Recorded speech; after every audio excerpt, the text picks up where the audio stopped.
bem com vocês? Olá pessoal, tudo bem?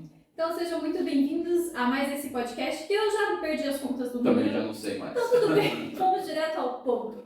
Hoje a gente vai falar sobre o que aconteceu com as nossas certificações. Vamos contar um pouquinho da nossa experiência, a gente vai falar sobre certificações que a gente tem, as certificações que a gente tem conhecimento de como funciona e sobre uma que está em andamento muito importante pra gente. E você aí do outro lado, que tem uma empresa, precisa de alguma certificação para atendimento de algum cliente específico, está pensando em buscar alguma certificação no mercado, eu acho que o nosso vídeo pode influenciar um pouquinho e pode ajudar, né, Sim, Jorge? com certeza. Falando na prática, né, Camila? Na prática. Como faz? Assim, sem ficar muito no o que é, na teoria, enfim. A gente vai falar de ISO 9000, de OEA, Anvisa, que são coisas que a gente tem aqui, mas o que é certificação, basicamente? Certificação é você utiliza o serviço de um órgão terceiro, um órgão neutro, entre aspas, aí, que vai certificar para o mercado que você atende determinados requisitos. E esse órgão pode ser governamental, pode ser não governamental, enfim, são vários. A gente tem o exemplo da ISO, né? Exato. Que é uma organização, International Standardization Organization, que é um órgão internacional que não pertence a nenhum governo, onde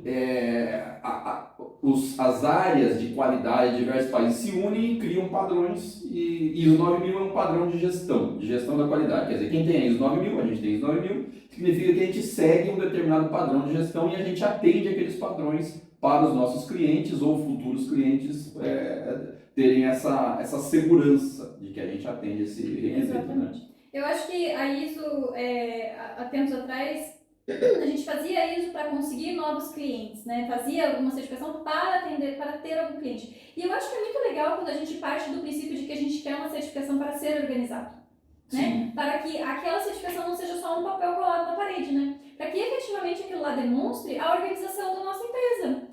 E isso a gente pode falar na prática que a gente aprendeu muito esse ano, né? Sim. A gente tem ISO há muitos anos, né, Jorge? Eu nem sei dizer quantos anos a gente tem, mas há muito tempo, desde que eu estou na área aqui da nossa empresa, tem ISO. E a gente mudou muito a nossa forma de ver essa certificação e de usar ela. Porque deixou de ser só um papel, deixou de ser só uma certificação para ser um processo de qualidade, né? Exatamente. Isso é um negócio muito bacana. Eu vou entregar a minha idade de novo aqui, mas eu era auditor líder de ISO 9000. Olha, mas se eu não me engano, era ISO 9094 ou 97, alguma coisa assim. Eu era auditor líder e o que era muito chato na ISO antigamente? A ISO era muito burocrática. E hoje a gente é certificado na versão mais recente, acho que é 2015, enfim. Mas ela é muito mais flexível. E você seguindo ela, realmente ali você tem um monte de insights para melhorar a gestão da sua empresa. Ele diretamente já te obriga a fazer algumas coisas que são importantes e usando aquilo você começa a ter várias ideias de coisas que eu posso fazer. É bem mais flexível agora. Sem dúvida. E eu acho que assim, as ferramentas que você precisa aplicar para ter a certificação feita de uma maneira adequada, não só para inglês ver, né? Não só para ter a certificação, você colhe muitos frutos daquilo dali. Porque se efetivamente são realizadas as reuniões de análise crítica, se você realmente faz análise SWOT do teu negócio, se você realmente traz a tua equipe e envolve todo mundo, sai resultado disso. Sim. Só que precisa de uma coisa, que não é todo mundo que tem, né? Tempo e dedicação. Exatamente. Mas, por outro lado, vou dar o contraponto aí. Essa versão da ISO faz você dedicar tempo a coisas importantes. Porque as versões anteriores, as mais antigas, era você focava muito tempo em controle de documento. Qual revisão que está, onde que na época não era como você na parte digital, né? Aí você tinha que ter em papel. Quantas cópias controlar, tinha que ter um carimbo de controlar, tinha que ter assinatura, onde que está cada cópia, que revisão que está, assegurar que todo mundo recebe a mesma revisão, quer dizer, era um saco, né? E hoje não, você precisa dedicar tempo, mas dedica tempo a coisas que realmente vão acabar impactando para você melhorar a empresa. E ficou muito mais moderno, né? Hoje a gente não precisa ter esses carimbos aí, realmente, a gente nem passou desde quando eu comecei a ver sobre isso, não passei sobre isso, então a gente pode ter os nossos arquivos na rede, pode ter o controle todo em nuvem, né? Você não precisa estar tudo na pasta, tem coisa que ainda precisa, a gente tem muita coisa em pasta, né? A gente não migrou tudo ainda, mas de fato, os sistemas, enfim, né? Como a informática e software, né, melhorou desde então, né? Hoje a gente consegue mostrar muitas coisas dentro do sistema que a gente usa no dia a dia, né? Sim. Mas da maneira que era antigamente, mesmo se fosse em rede a documentação, você tem que mostrar que dentro da rede você. Era tudo duplicado o negócio. Você dedicava tempo para coisa que não é tão. É por isso que o tão pessoal importante. agarrava um nojo no negócio, né? Porque é Exatamente. difícil, porque era complicado, burocrático. E aí, o que acontecia, né? Eu acho que mudou pelo menos a chave aqui dentro da nossa empresa, de que isso aí é para burocratizar ao invés de melhorar. Então, efetivamente, burocratiza alguns processos, mas por alguma razão. Hoje a gente consegue provar o porquê que a gente precisa fazer isso, né? Por que é bom fazer isso? Por que é bom ter o controle? Por que você precisa registrar uma integração? Por que você tem que ter o controle, por exemplo, da escolaridade dos funcionários? Para você ter para você igualizar os funcionários para que todos tenham o mesmo nível de formação para aquela qualificação que você está contratando. Isso aí vão gerando gatilhos para que você já faça correto na tua próxima contratação. Não contratarei um funcionário que tenha menos qualificação ou, né, eu tenho alguém na minha equipe que não tem qualificação para estar nesta vaga. Então preciso qualificá-lo ou revisar aquela descrição de função, né? Acho que vale muito esse exercício, sabe? Acho que tem só a contribuir. Hoje, a minha visualização, assim, dessa certificação, isso a gente já vai falar de outras, serve para a organização da empresa, para você mostrar quão redondo você está nos processos, né? Desculpa. Não. E, enfim, então, acho que é isso, né? A ISO acaba nos ajudando. E aí vamos falar agora da prática da nossa certificação. A gente foi buscar tá buscando uma nova certificação, né, que é a OEA, que é Operador Econômico Autorizado, que é um selo, uma chancela, um certificado fornecido pela Receita Federal, né? Exatamente. Pode falar. Eu ia falar. E aí, o que aconteceu? E a gente foi querer economizar tempo, né? Como economizar tempo? Não, vamos fazer duas coisas separadas, né? ISO é ISO, OEA é OEA. Só que acaba que isso gera um trabalho... Um retrabalho enorme. Para quem não sabe, ISO é uma coisa, a OEA é outra, completamente distinta. Mas alguns dos procedimentos, muitos deles, se confrontam. Então, o que aconteceu? Buscando as duas certificações, a gente começou a encontrar mesmos procedimentos com numerações diferentes, dizendo coisas diferentes, porque um foi feito há 3 anos atrás, o outro esse ano, e aí gerou uma confusão, né, Diógenes? A gente viu na prática como era colocar tudo aquilo em ordem. E a gente, na época, né, nós tínhamos consultores que faziam isso. E ao longo desse processo a gente percebeu que é importante ter uma consultoria, porque nós não somos dessa área, né? A gente não é auditor ISO, nem auditor da Receita Federal aqui pela OEA. Então precisamos desse apoio, isso aí é um fato, mas quem precisa redigir, colocar os dados dentro dos procedimentos, somos nós, internamente. Principalmente porque é o seguinte, né? Quem entende de OEA não entende de ISO, o consultor, né? Ou entende de ISO, não entende de OEA. Ou pode entender dos dois, mas não entende de Anvisa, que é outra coisa que a gente precisa. Então, basicamente, assim, esse é o principal ponto. A gente tem que se engajar, arrumar tempo, meter a mão na massa, estudar, ter as normas na cabeça. Do coração da empresa, né? Exatamente. E não de fora. Esse é o segredo. Eu acho que é isso que eu senti, assim. E daí a gente enxerga um documento, enxerga um procedimento e fala assim, olha, esse procedimento aqui ele pode atender esse requisito da ISO e esse da OEA e não vai ter confronto. Exatamente. A gente consegue encaixar e fazer tudo, mas para isso somos nós que conhecemos a empresa, que temos que ter informações das normas, conhecer um pouco as normas e adaptar ao nosso negócio, né? E isso gera muita demanda, né? Nós somos uma empresa, né, enxuta. Sim. Né? Então, e esse é o nosso objetivo, né? A nossa visão. A nossa visão. Ser uma empresa enxuta, ágil e eficiente. Exatamente. Né? E quando a gente é enxuto, né, a gente quer dizer que a gente tem uma equipe pequena, ágil e eficiente. Mas nem a todo momento a gente está preparado para incluir tanta demanda. E para essa certificação, para as duas, né, principalmente, acho que mais até o OEA, né, Diógenes, que envolveu outras coisas que daqui a pouco a gente comenta. A gente precisa dedicar muito tempo. E aí, como fazer, né? Qual é o segredo para você conseguir dar conta de fazer aquilo tudo para que tenha essa certificação. Então, o que precisa, né? A gente precisa remanejar toda a nossa grade de horários dentro do nosso trabalho para conseguir fazer caber todos os dias aquilo ali. Porque hoje, né, tem empresas que conseguem fazer isso, empresas grandes, multinacionais. A gente foi visitar clientes que têm OEA e que foi um aprendizado enorme. Eles têm um setor de qualidade para fazer isso. Existem 3, 4 funcionários só para cuidar disso, só para ver procedimento e cobrar os outros setores sobre aquele procedimento. É uma realidade completamente diferente da nossa. Então, o que a gente faz, né? A gente tenta se reorganizar para se encontrar toda semana, dia sim, dia não, para tratar disso. Porque a gente entende que isso é importante para a nossa empresa. Não só com o pensamento comercial, mas pensando em sustentabilidade no mercado ao longo do tempo. Todas as empresas terão de ter isso em algum momento, né? Então, a gente precisa estar, né, plantando isso para colher mais tarde. Então eu sinto ainda, e a gente pode contar isso para quem está assistindo a gente, do quão difícil é organizar a nossa rotina para sair isso do papel, né? Sim, com certeza. Mas eu acho até interessante falar, porque o pessoal às vezes está acompanhando, todo mundo já ouviu falar de ISO, né? Mas OEA talvez pouca gente tenha. OEA vale a pena explicar. Logístico, né? Explica aí um pouquinho. O que é. A certificação OEA, conforme eu falei no começo, é algo que para nós vem as especificações da Receita Federal e há um auditor da Receita Federal que chancela e certifica que a gente pode ter esse certificado, mas basicamente trata-se da segurança da cadeia logística de importação e exportação.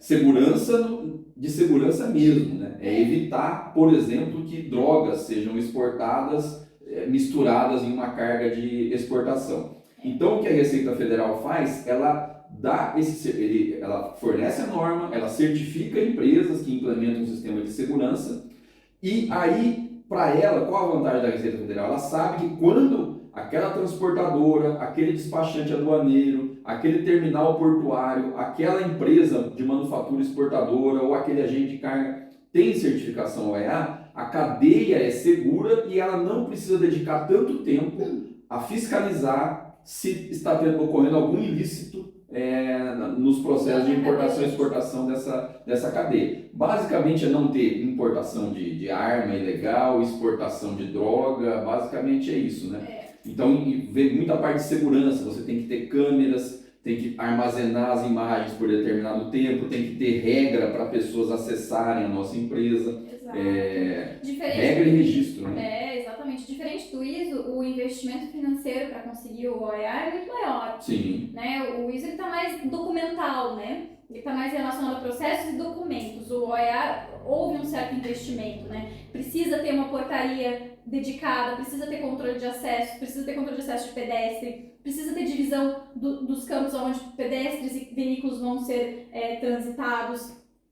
Precisa de utilização de identificação ao entrar na empresa, recebimento de visitantes. Assim, é tudo muito...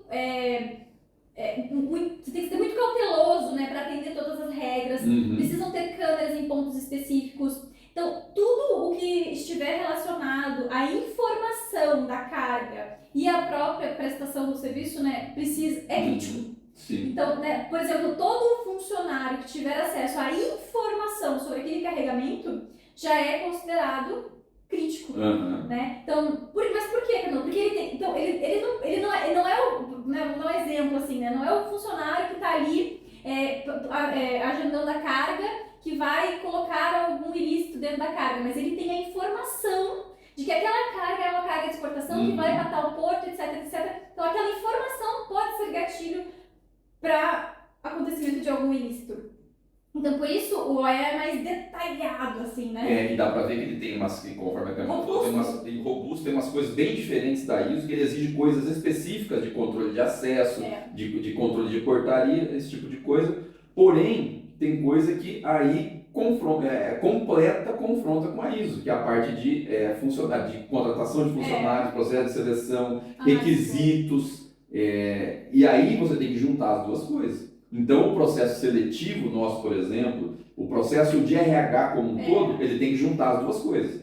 Tem que juntar o EA e juntar a ISO. Muitas coisas são similares e outras são complementares. Você tem que costurar tudo isso no mesmo procedimento, nos mesmos registros, na mesma pastinha de funcionário, está tudo lá. Exatamente, porque no fim das contas é uma empresa só. Sim. Você tem as duas certificações. E o objetivo é ficar fácil, né? Aí quando entram duas solicitações diferentes e você tem que mesclar tudo isso, foi aí que a gente se encontrou numa certa dificuldade no ano passado para esse, né? Então a gente precisou aqui internamente, a gente pode falar isso abertamente, a gente mudou de ideia e de formato de organização várias vezes, né? Até a gente achar o que era adequado pra gente. Porque gera demanda, porque a gente não sabia se organizar completamente. Então a gente tinha as duas certificações acontecendo ao mesmo tempo. Então aqui a gente resolveu focar, né? Primeiro no ISO, porque ele ia acontecer antes. Organizamos todo o ISO conforme já o OEA precisa ser feito. E a partir de agora será tudo que precisa ser feito para o OEA casados, né? Para que a gente olhe em um local só. E aí quando vier o auditor aqui, a gente saber exatamente onde está tudo, né? E eu queria dizer também que quando a gente faz tudo isso, quando a gente revisa tudo isso, acho que, via de regra, as pessoas devem ficar nervosas quando vem algum auditor, quando vem algum, né, quando vai ser lá o dia da auditoria. E como a gente está fazendo tudo, efetivamente, como é a gente que está escrevendo, eu acho que dá segurança pra gente também, né? Porque a gente sabe, a gente leu 200 vezes o que está escrito ali. E o que a gente fez no passado, né? Muitas vezes, na parte de ISO, deixou muito na mão do consultor. E prejudica, né? Porque quem tem o processo na mão somos nós. E a gente deixou um terceiro escrever. Não é que ele escreveu errado, mas talvez a gente escrevesse de uma maneira diferente. Assim, é claro, nós sempre fomos certificados, está certo, estava correto aquilo, mas não com as nossas palavras, né? Então esse ano eu acho que foi uma mudança de chave grande pra gente, porque a gente efetivamente escreveu. Né? E você já tinha conhecimento muito a fundo do ISO, né, Diógenes? Com a tua experiência, a gente conseguiu fazer isso muito bem feito. E a gente precisou envolver todo mundo da equipe, eu acho que foi excelente. Essa é a nossa experiência, assim. Eu acho que o que a gente tem pra dizer, que eu acho que um recado importante pra dar pro pessoal que tá ouvindo a gente, é que pegue pra você essa tarefa, né? Apesar de ser mais fácil você entregar na mão do consultor, tenha ele como seu aliado, você precisa. A gente não é como, né? Eu, por exemplo, não sabia todas as regras do ISO, então precisa alguém te contar. A auditoria interna é necessária, né? Antes da auditoria da ISO mesmo. Mas você efetivamente escrever os processos, eu acho que esse é o segredo para você ter tudo na mão mesmo. Não deixe que o terceiro faça, ou se você tiver isso, faça junto com essa pessoa. Efetivamente, né? Vai lá e senta do lado da pessoa e escreve de verdade junto, né? Acho que isso é muito importante. E eu tava pensando aqui, né? Nós somos uma empresa pequena. Olha, e a gente tem ISO, a gente está finalizando o processo de OEA. A gente tem certificação da CENEM, Comissão Nacional de Energia Nuclear para Transporte de Produto Radioativo, que é um outro órgão certificador. E não vai dar nem tempo de contar aqui, né? Que tem procedimento também, que tem exigências de registro, tudo que acaba complementando dentro da ISO, que é interessante a gente pegar algum procedimento adicional e colocar dentro da ISO. E a gente também está amanhã, por sinal é o dia D da uma visita que a gente vai ter aqui, que é a Anvisa. Para transporte de cosméticos correlatos saneantes, não para medicamentos. Demandou bastante serviço para a gente também, demandou investimento, né, de estrutura. Algumas certificações realmente demandam esse investimento de estrutura, então você precisa saber se você tem aquilo ali, se você está preparado para isso. Nós estamos, amanhã vai ser o dia D, tenho certeza que vai dar tudo certo, a gente está preparado para isso. Produtos perigosos, tendo mais um. Produtos perigosos, exatamente. Então, aos poucos, a nossa empresa foi adquirindo tudo isso, mas não é de um dia para o outro, né? Isso aí a gente vem plantando há bastante tempo para conseguir tudo isso. E a primeira foi a ISO, né? É isso, né? A primeira foi a ISO, depois produtos perigosos, que aí você depende do Exército, depende da Polícia Federal, enfim. E aí depois veio produtos radioativos, depende da CENEM, Comissão Nacional de Energia Nuclear, depois agora OEA, e Anvisa. Então, assim, acho que a nossa experiência conta que abrace o processo para que você consiga a certificação.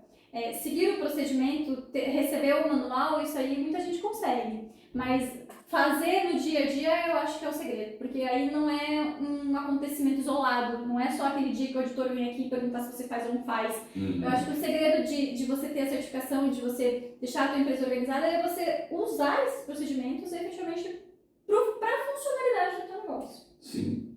E que mais que a gente pode falar? Acho que é isso, né? É isso. Vamos para o nosso... Você tem dicas hoje, Diógenes? Eu vim sem dicas, Diógenes. Você veio sem dicas? Ó, na verdade, eu tenho. Na verdade, eu ia trazer um livro desse tamanho. Eu falei assim, não, acho que é muito, né? Aí quando eu trouxe coisas que eu tenho no meu Kindle aqui, e dicas curtinhas. Os livros são curtos e Então vamos para o nosso quadro Dicas da Semana. dicas da semana, dicas de leitura. Bom, eu queria, vou só mostrar a capinha dele aqui, que eu estava lendo outra coisa aqui ontem. Mas enfim, eu dei uma dica aqui, um livro antigo. Lembra que eu falei que não tem 200 livros, autores que você precisa ler? Eu não consegui ler esses 200 E, livros. enfim, um outro eu falei sobre As Nuvens, de um autor de comédia grego. Eu tenho uma dica, vou falar minha dica. Pode depois, falar. Eu lembrei. Não, pode terminar, porque você falou, eu lembrei da Aristófanes. Ele tem As Nuvens, que eu falei sobre, acho que no nosso primeiro, segundo podcast, eu dei a dica. E outro que ele tem chama Lisístrata. É muito engraçado. Lisístrata. Acontece o seguinte, na época da Guerra do Peloponeso, guerra entre Atenas e Esparta, e uma mulher de personalidade forte, chamada Lisístrata, ela faz um levante entre as mulheres de Atenas para elas entrarem em greve de sexo, para os maridos abandonarem a guerra.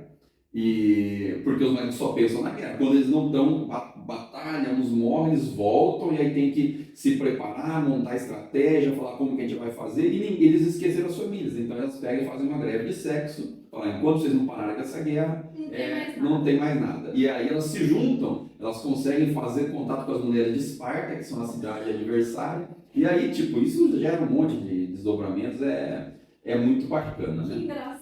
E outro que eu queria dar a dica, que aí é bem curtinho também, porque a gente fala muito as pessoas perderam o costume de ler, né? Então aí, tem um negocinho muito, muito rápido do Machado de Assis, um conto do Machado de Assis. Não tem direitos autorais, você não precisa, se você entrar no domínio público, acho.gov.br, você consegue baixar. Tem um conto do Machado de Assis muito legal, porque por que serve leitura? Principalmente leitura em português, né? Brasileiros e portugueses. Serve para você aprender a se expressar melhor, a escrever melhor e você pensar melhor, porque aí você vê personagens criados com uma psicologia que o autor ele entende da psique humana, né? Cria situações e você consegue usar aquelas situações para se orientar para a sua vida real, fazer autocrítica, fazer análise de consciência, o que eu estou fazendo de errado, que isso aqui é muito ridículo, mas sabe que eu não sou meio parecido? Tem um conto do Machado de Assis que tem 6 páginas em letra grande só, chama O Espelho. Baixem, entrem no Google, procurem O Espelho Machado de Assis, você tem meia hora e reflita sobre aquilo. É muito, muito, muito bacana. Essa é fácil para fazer hoje. São minhas dicas de hoje. Muito bom. De hoje, quando você estava falando, eu falei que não tinha dica nenhuma, mas lembrei de uma que eu posso dar dica de uma que eu nem terminei de ver? Claro. Não pode, né? Gente, eu comecei a assistir um seriado na Netflix, chama Blue Zones, As Zonas Azuis. Eu acho que eu tô no 3º ou 4º episódio, não me lembro mais. Quem tem filho pequeno aqui vai saber que é difícil a gente terminar uma série rapidinho. E ela fala sobre as zonas azuis, são considerados os pontos, os locais, os poucos locais no mundo onde tem pessoas com mais de 100 anos. E é muito bacana porque ele vai contando e vai analisando, eu não cheguei no final da análise, estou dando uma dica que eu não terminei de ver, mas eu recomendo começar. Do que essas pessoas fazem, o que elas vivem, né, como elas vivem e o porquê que elas vivem mais de 100 anos. O que elas fazem de diferente do resto do planeta que lá vivem mais e a gente menos. Eu acho que serve muito para refletir a maneira como que a gente está levando a vida, o que a gente está fazendo, o que a gente está comendo, o que a gente está consumindo, o que a gente está deixando de fazer e o que nós estamos dando valor de verdade. Então, dá uma sacudida, assim, sabe, na nossa maneira de olhar para as nossas situações e entender o que a gente efetivamente precisa para viver. Então, eu achei muito legal, eu não terminei de ver ainda, não sei qual é o resultado disso, porque é uma pesquisa. Eu não assisti até o fim, então eu não sei qual vai ser o resultado, mas eu achei muito legal de começar. Então, se você está procurando uma série leve, episódios não muito longos, e que você consegue pausar e começar depois sem problema nenhum, Blue Zones no Netflix. Legal, vou assistir esse também. Acho que até já pesquisei antes de você comentou comigo. Comentei, né? Então é isso. Pessoal, eu queria agradecer muito você que ficou aqui até o final. Queria convidar você para curtir as nossas redes sociais, Gestão em Movimento no Instagram, no YouTube e no podcast. E a gente se vê na próxima semana. Tchau, tchau. Até mais. Tchau, tchau.